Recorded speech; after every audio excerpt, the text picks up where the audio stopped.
question for you is, how come every time one of my dogs is excited, he pees? I have a question, Talk to Bob.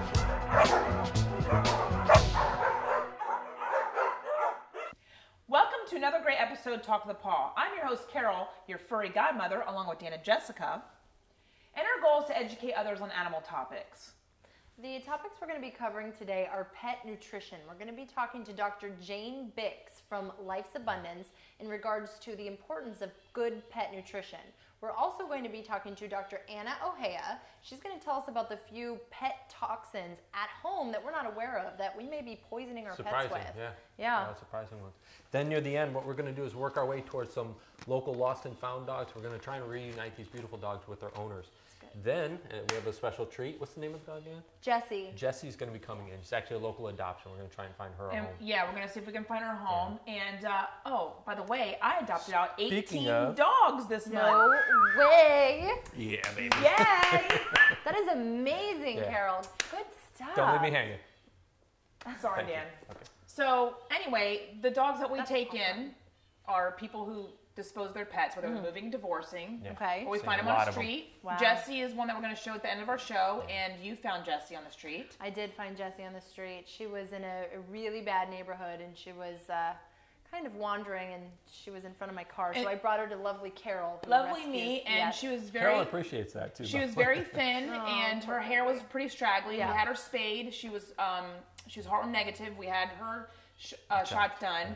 But the most important thing is, I must say, we put her on, speaking of nutrition, we put her on a really incredible food, Life's Abundance. Yeah. We fattened her up pretty quick. We fattened her up, and she looks beautiful. Yeah. That's amazing. And I don't think people really understand is, if you don't take care of your pets and feed them properly, just like yourself. just like ourselves, things start going wrong. Whether you are what you eat. That's right. Whether it's tumors they get or cancer, and in a lot of these pet foods, we're finding BHT, BHA, a lot of junk in these. Athoxyquin. These are all preservatives that keep the food lasting on the shelf for 2 to 4 years. Wow. And actually, a lot of people need to understand that the price of the food is not necessarily associated with the quality of the food. We're finding some very high-priced items that are really junk for the animals. It's all tricks of marketing. They put a fancy picture on and charge a premium price, and you think you're feeding your dog good food. I did for a long time. Really? I know, me too.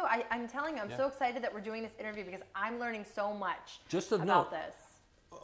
You said exactly right. After about 2 months, I saw a huge increase in the activity level, both my Yeah, because Yorkie and my Dan's feeding poodle. this food too. Wow. And It was about the 2-month mark, and she said, "You're going to see a change." I did. It's the ingredients that people are not reading on the bag, or they don't know how to read it. Yeah, I didn't know how. I didn't know what to look for. I didn't. And now I look at it the same as I look at my food. When I'm in the grocery store, I look at you look at what your treats. pet's eating. So let's go to Dr. Jane and see what she's got to say about the pet food she makes with some great stuff. Life's Abundance. Life's Abundance. Great stuff. Dr. Bix, thank you for coming on our show. Oh, thank you. Thank you for having me. You are an amazing woman. And not only did you create the most incredible pet food, well, I don't know if you know, but I have 9 dogs, and they love it. Absolutely love it. They will not go to any other food I've tried just for the heck of it, yes, the kicks and giggles. They won't eat anything else but your food. You have cats too, though. Say yes. I just took in 2 cats. Good, my second one, who are just pretty much barn cats because my dogs want to eat them. And since we have an unlimited amount of animals out there, no choice but for me to sterilize them and keep them. Good, good. And as for you, being in the animal world, that's why you chose to be a veterinarian. Oh my gosh, yes. But why did you choose holistic? Oh, it's a really nice story. It's a Cinderella story, really. I'll try to say it fast. So I would go from pharmacy school to my house every day, and there were, I don't know, it seems like there were hundreds, but there weren't, of all these cats without a home. So if one was coughing, I would take it into my apartment, and I didn't have money for Robitussin or things like that.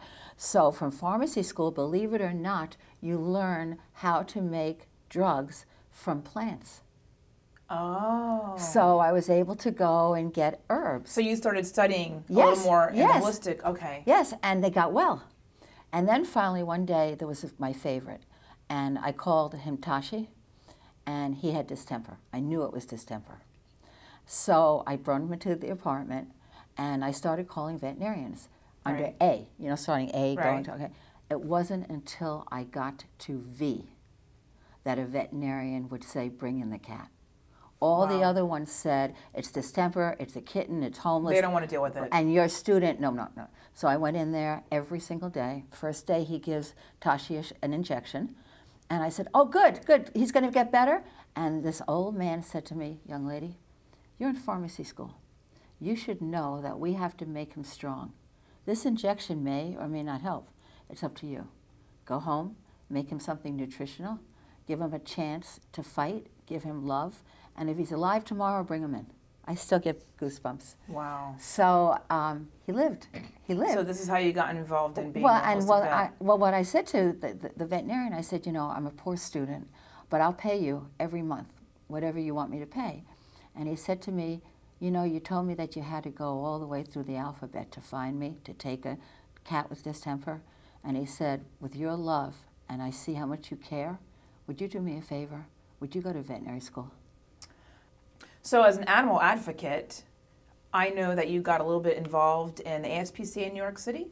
Yes, what had happened was I was president of the Veterinary Society in New York City, Right. and I was very involved with all the many rescue groups. And the ASPCA, who had a contract to pick up the animals off the street for maybe 100 years, long time. I know they've been around for a long time. Very long time. Yeah. Well, they decided that that was no longer their mission. So Mayor, I know. So Mayor Giuliani called me and wrote me. I was so honored, and said, "Would you please set up a new one?"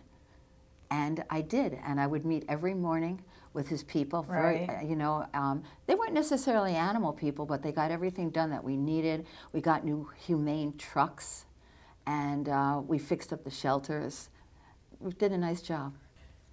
So what makes your dog food different than any other premium dog food that's out there? Well, I think there's three things, actually. The first one is, when I formulate a food, I'm doing it through the eyes of a veterinarian.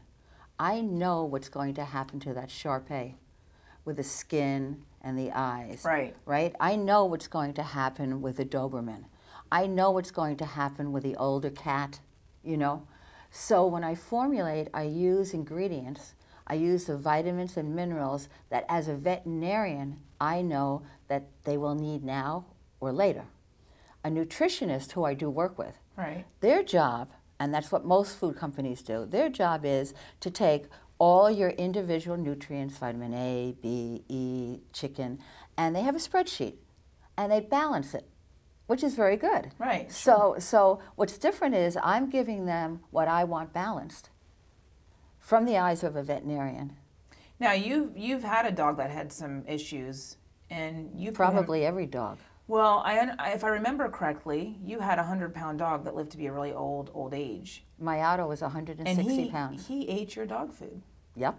Yes, he did. I think it has a lot to do with it.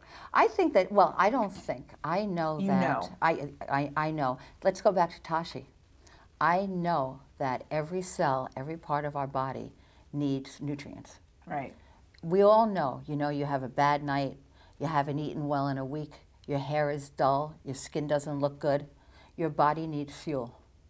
So the most important thing you can do is get the best fuel you can. They say you are what you eat. That's right, that's right. But you don't stop there. See, that's where there's a lot of mistakes. I have the good food, now I can go get, blankety blank bone at a place that costs, 5 cents.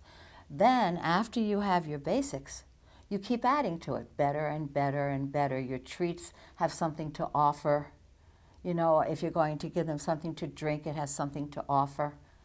And then after that, it's almost like building an animal. Same with pets and humans. An apple a day keeps the doctor away, right? That's true. An apple has over 900, I believe, active ingredients. Well, I can tell you my oldest dog is 18, and she's a medium size, and I That's have tremendous. a French Mastiff who is 11. He's like a puppy. They only eat Life's Abundance. But don't forget, a lot is also genetics. We're programmed to live a certain amount of time.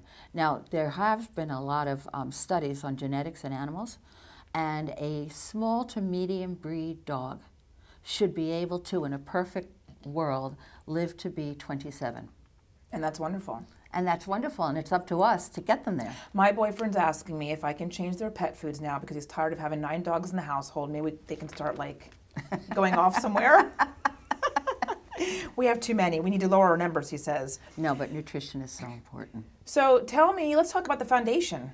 You have a foundation that you've created. Well, the company does. What happened was when we first came together, one of the things that I requested was that we would give back to the animals. If I'm not doing hands-on animal things anymore and I'm doing this, we have to help the animals. Now, what is the foundation for? Dogs and cats? Is there The anything- foundation actually is for all animals. All That's animals. my dream. Okay. My dream is because we have a lot of people out there using our food. So Carol, you like monkeys, and there's a place down the street where they're not treating them well or they need some money for cages. Right. I want to be able to give you money. And then someone else has, we gave money to a group of people that were helping disabled dogs.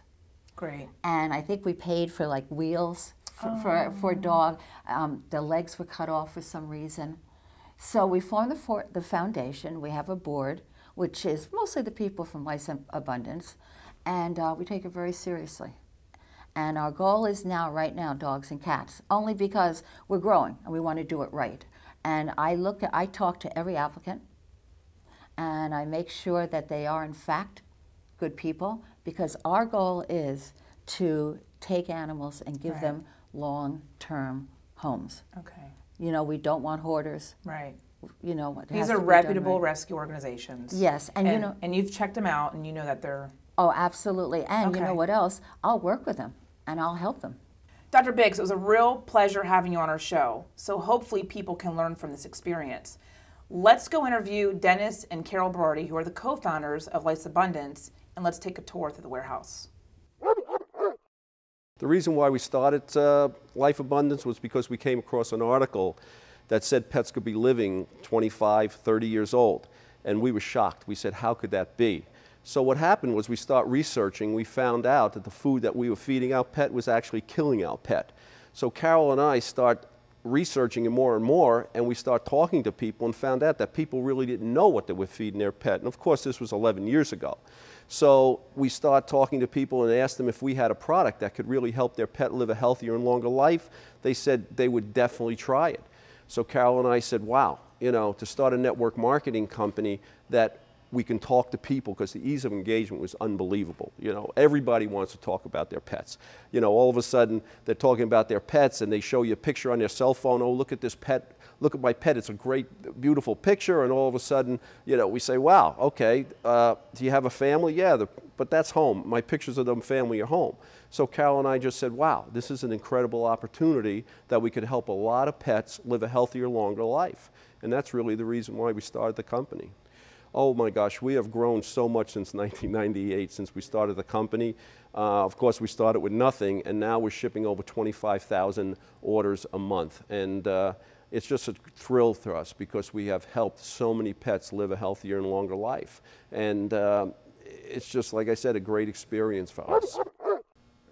How we found Dr. Jane is really an interesting story, and it's really serendipity, because once we decided that we wanted to create these great products for pets so that they could live longer, healthier lives, the next big thing was, where were we going to find products? And we thought at first it was going to be relatively easy, and that we'd have a pick of all these great products, and it was just a question of finding which one we'd want. Well, we went throughout the United States. We went to Chicago, we went to California, we went to Arizona, we went to a lot of the shows, we networked with some other people looking and speaking to a lot of formulators, and every product came up short.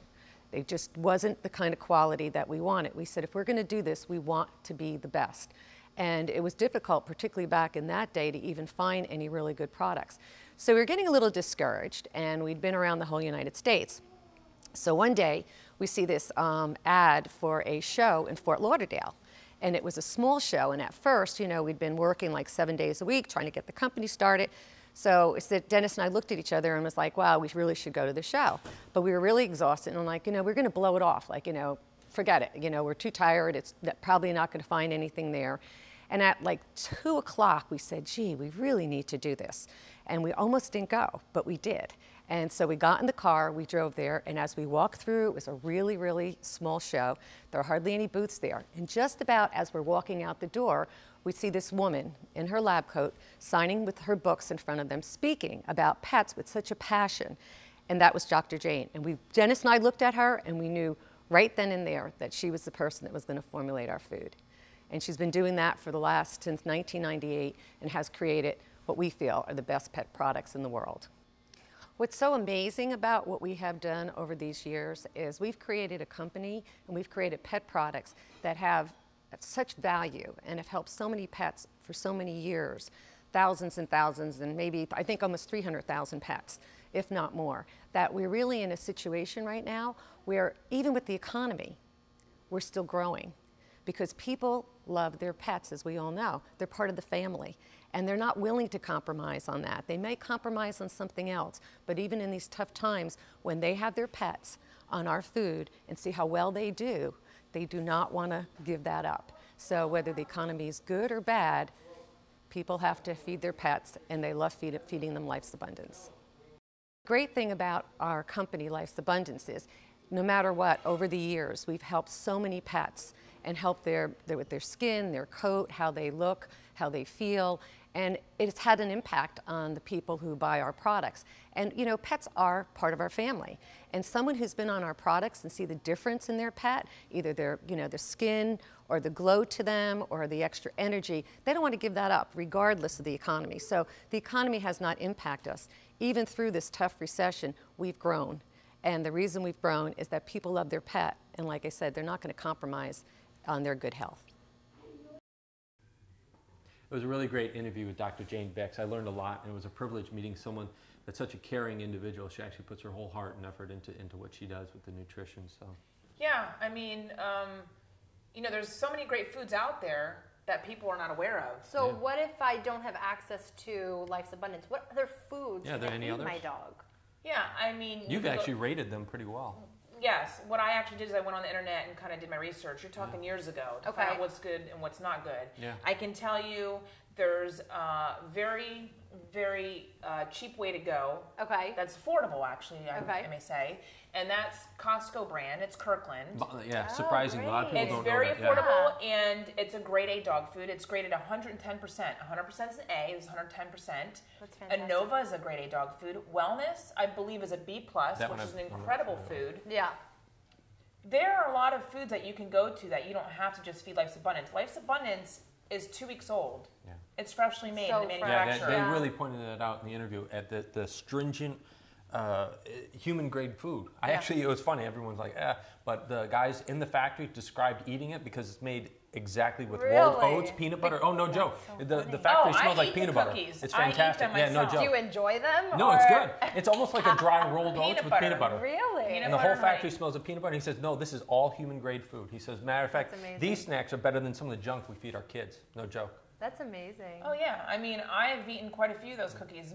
Dog gets one, I get one, the dog gets one, It's a little I get plain one. tasting. You know what's so exciting? You see these trends with humans, and we're so conscious about what we're eating, and now we're seeing it in the animal community. How cool is that? I can tell you I have 9 dogs of my own. One of them is 18. And doing well. Doing well. A 15-year-old, and the 15-year-old is an Australian Shepherd. My Mastiff's almost 12. He's 150 pounds, and like a puppy. Do you attribute that to the nutrition? I contribute that to not over-vaccinating our pets and feeding them the proper way. And Absolutely. Yeah. I mean, the people who are smoking and major big drinkers, you have a chance of lung cancer. The people who are eating... Putting those carcinogens are in our fast body. food places that you're running that's doing more grease. damage than even the drugs and the smoking. But if is you're our diet. But if you're going to go to your local store and get a commercial bag of food, not look at the ingredients, not know what you're giving your pet, that's like eating at a fast food restaurant. Consistently. We know a really bad one when you talk about a lot of those things aren't even in the human fast food. So it's like too great. The animals get the great. No, here's what it is. When your pets get this commercial food that's just low grade F, the humans get the good part of the food. Yeah. And Okay, they get the scraps white in part of the dump. meat, yes, Yeah. and the animals get the scraps. That's It's terrible. nasty. And I don't think people And understand. my pet is like my family, and I'm not feeding him garbage anymore. Oh yeah, no. I'm so glad we did this. I changed the way I ate and exercised, and I saw a difference. I did the same for my animals, Well, I and I have saw a 9 difference dogs. You guys cannot compare to that. I'm waiting for some of them to die off. Oh, too. I don't know if we- I need a life. I'm kidding. Maybe we'll cut that. No, honestly, Yeah. yes, my dogs have a great life, Yeah. and it's all about the animals. That's great. So- That's exciting. I know there's another trend. A lot of people are trying to cook for their pets at home, Yeah. Yes, and You you know? can do And that. we learned a lot. which is Yeah. fantastic. Which It's if you- fantastic concept, but then there's still a lot of things. To I mean, if you want to careful compare to a good food, that's like cooking chicken, low in Uh-huh. cholesterol. Red meat is high in cholesterol, which clogs the arteries. Yeah. So you don't want to ever feed you your want to pet keep red a meat. low Yeah. fat. Like you and Yeah. me, we'll Yeah. eat chicken and fish, right? Yeah. Same with the dog. Okay, Absolutely. chicken and fish. Rolled Carrots. oats, peanut butter, right? Yes. Green beans are great. Carrots They're are good, non-fat. If you have an overweight I dog, do a lot of sweet potatoes at home for mine. good. Yeah. Do you know I have a dog that eats lemons? I don't know what that's. I haven't figured that out. little It's bit I have a lemon strange. tree, and he goes and he deguts the lemon and Are you eats all the. serious? No, I'm Really? serious. Herschel, my little Oh, French really? bulldog. Maybe he needs some vitamin C. He eats He's the a limey. mango. He's- He eats the mangoes and the lemons. wow. It's really gross. That's amazing. Yeah. That is- But what our next interview is about is talking about, if you're going to be cooking for your pets, if you're going to Yeah. feed them human food, It's make not as sure easy, it's yeah. not toxic yeah, for it's them. not easy as just pulling stuff out of the refrigerator No. and think you're doing a great job feeding them. There's a No. lot of stuff that we consume that's safe for us and considered healthy Yeah. that's actually really toxic for them. I hear nuts can be toxic to animals. Is there a certain kind of nuts? There are certain kinds of nuts that can be toxic to pets. Like peanuts are fine, but your more exotic nuts, Brazilian nuts, macadamia nuts, those can pose a real threat. Macadamia nuts can actually cause paralysis in our pets. I know See, I because wasn't aware of that. my Chihuahua got I should into give some. some to my mother-in-law. Yeah, no, really though, my little Chihuahua, he got into That's a great, whole Dan. bag of macadamia nuts. He was paralyzed for about for 6 real? hours. Seriously. Yeah, I had to call poison control, and they were the ones who So told what do me. they do? Induce the vomiting? No, we did not induce vomiting because at that point they'd already broken down They in the digest, digestive yeah. system. So we treated with steroids and fluids. So I got him to an emergency clinic once I figured out what was going on. But yeah, How toxic. did he get into the nuts? They were sitting on top of a coffee table, and I was at work and wouldn't have thought my Chihuahua was going to eat macadamia nuts. yeah. So I hear that's coffee. Another Yeah, thing. caffeine. another right? thing. Absolutely, caffeine. caffeine is highly toxic to Actually, your pets. interview was excellent. I Yeah, learned a lot myself. let's go to Dr. Anna Ohea now at Town Commons Animal Hospital. She's going to give us all the information on what is and what is not toxic for our pets. Hi, I'm Jessica. We're here today talking to Dr. Anna at Town Commons Animal Hospital, and we're going to educate you guys on the hidden hazards in your home that are toxic to your pet. Thank you so much for joining us today. Thank you. So we've all heard chocolate is toxic, right? Absolutely. What other foods that people don't know about are toxic for our animals that are in our home that we commonly use every day? Very commonly, especially people with children. Okay. Grapes and raisins Wow. around the house. You would never think that.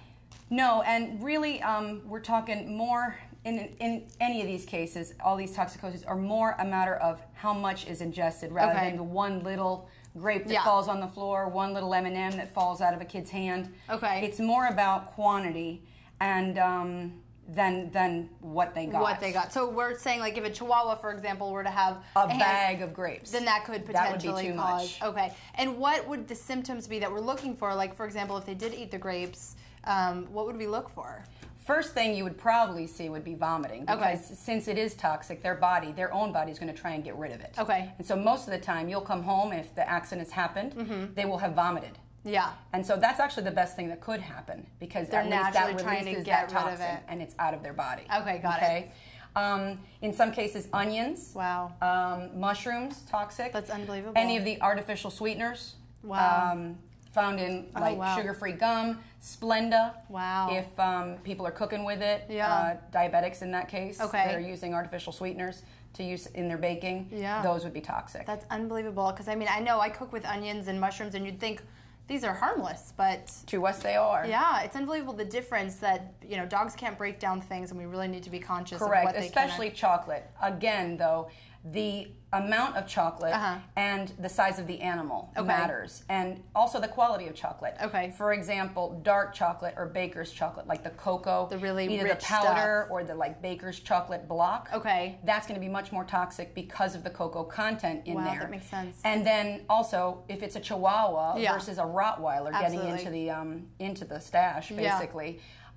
It's going to matter. Most of the time people have milk chocolate, and Easter and Christmas are the classic times we see these things. I guess Halloween would be also. Absolutely, yeah. And those are mostly milk chocolate. They have nuts and caramel on it, so it's not so toxic if they get them. So people don't need to completely panic, but if you have been baking and it was on the counter and you've got a real sneaky terrier or something, got up on the counter and inhaled the pound of baker's chocolate, he's going to be sick. He's going to be sick. First thing you're probably going to notice is vomiting. Vomiting.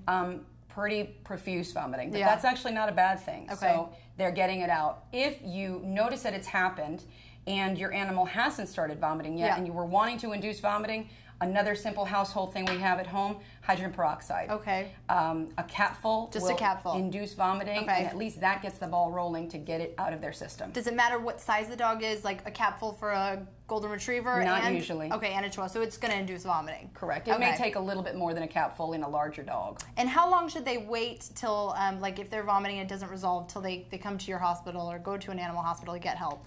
I would say to move immediately. Move immediately. Yeah, the sooner you can get that toxin out of there, the better it's going to be, and the less effects you're going to have from it. Okay, on the kidney and the liver and the organs and stuff. Kidney, liver function, even GI function, because even if they start vomiting from the toxin, that's not something we want to see keep happening because they're going to dehydrate pretty quickly. Yeah, that's right.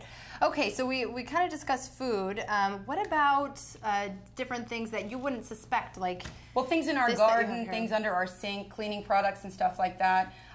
Red mulch, obviously really popular here in Florida. Just regular red mulch. And the dye to get it to stay is arsenic based, and so that would be a problem for anybody. Absolutely, it's highly toxic. Also, rat poison is warfarin toxicity, and they're gonna it would cause bruising and what's called petechia. We'd see little splotches on their skin because it is it's a blood thinner, and that's basically how it kills the rats. And so essentially they would bleed to death. Bleed to death. And this, I mean, you find this in snail bait and rat poison, I mean, all over, especially South Florida, because we do have a high problem with rodents. Yes. So, wow, people really need to look out for this. They're so tiny. And it's not so much that they will bleed to death. You won't see them exsanguinate right there on the spot. Okay. What'll happen is that they won't be able to carry oxygen, and so they'll have breathing difficulties, and they'll pass away from that. But it is basically blood based. Yeah, wow, that's intense. How about the different things that people use as flea and tick preventatives? Well, the over-the-counter flea preventatives and tick preventatives are often pyrethrin-based. And again, I would never put them on a sick or compromised animal. Just because pyrethrins, you don't know how they're going to react. Some of them have pretty severe reactions. Really? They get very lethargic. They can cause vomiting, diarrhea, just lethargy. And it can be significant in, for example, a cat or a small dog. So you don't ever want to put these over-the-counters on your cats? No, never. And they're labeled as such, but some people, don't read it. People aren't reading. They're not reading the fine print. They think, oh, we have fleas and ticks. We've got to put this on our cat. Absolutely. It can be very dangerous. And this is a quick and cheap fix. You look at the stuff at the animal hospitals. And you think. But yeah, because the prices are higher, I think a lot of people are apt to go purchase this at the store. The over-the-counter versions are usually pyrethrin-based. The ones we have in the vet clinics, and some of the better ones that you can get at the pet stores, are not pyrethrin-based. They work differently. Okay, so you just really want to look out for that ingredient, that pyrethrin. Correct. Okay, so this, and again, I think this is so instrumental that you're telling everybody this, because I see it constantly that people are like, oh, I got some of these products at the store, at the grocery store, and you're like, it's not such a good idea. And then, there's also people bathing their dogs in Dawn because they think it's going to do something. None of those home remedies really work. They don't really work. It's not a fun infestation to try and get rid of. Yes. But your money goes further if you just do it right the first time. That makes sense. And you're not going to, end up with the emergency bills. Correct. Yeah, which you want to avoid. Another thing I guess we didn't talk about is I've heard toads. Is this true? Bufo toads. Okay. And they love to hang out by the air conditioners. Okay. And any kind of warm, damp place, basically. Again, more so important, the size of the frog and the size of the animal. Got it. The larger the frog, the smaller the animal, the more toxic. Okay. And the longer they were chomping on that frog. Okay. Okay, and it's basically the stuff on their back. So it's a liquid or something that disperses, or it's the toxin that the bufo toad releases as the skunks. That is not good. That's horrible. So it's their way of protecting themselves, essentially. Correct. They release that toxin, the dog lets go, and off they go.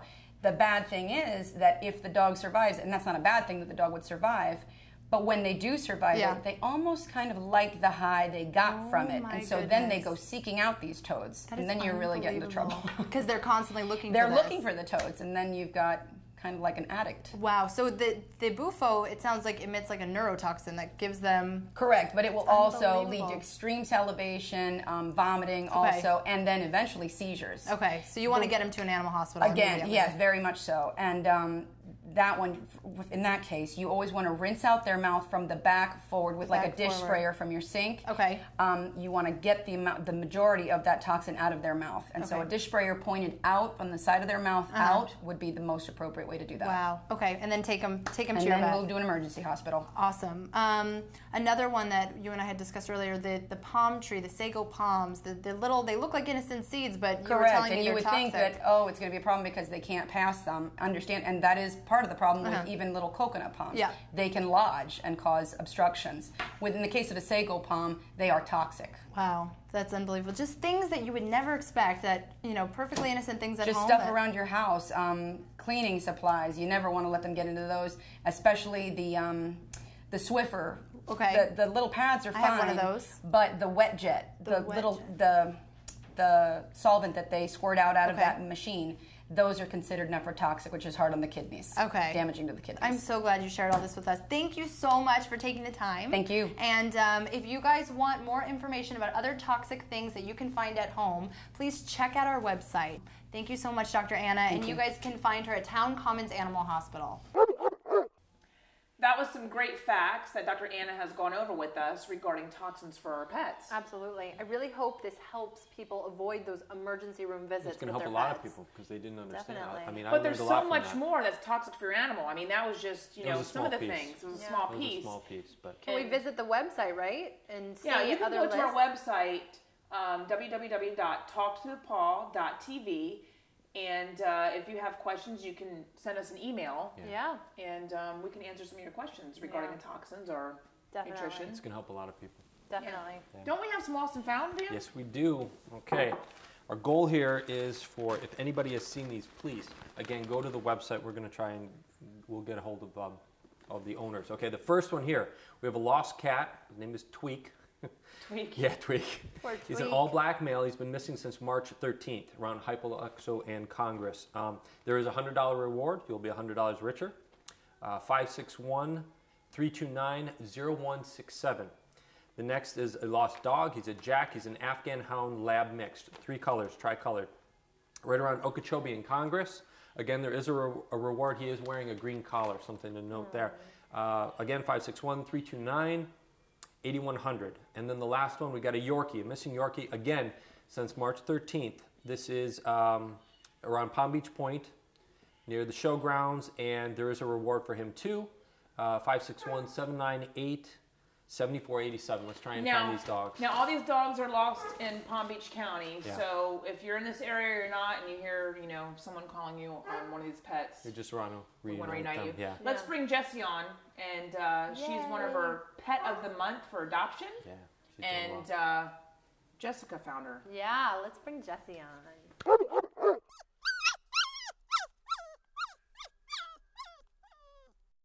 And our pet adoption of the month is Jessie. Come on, Jessie. Trying to work her way. Come here.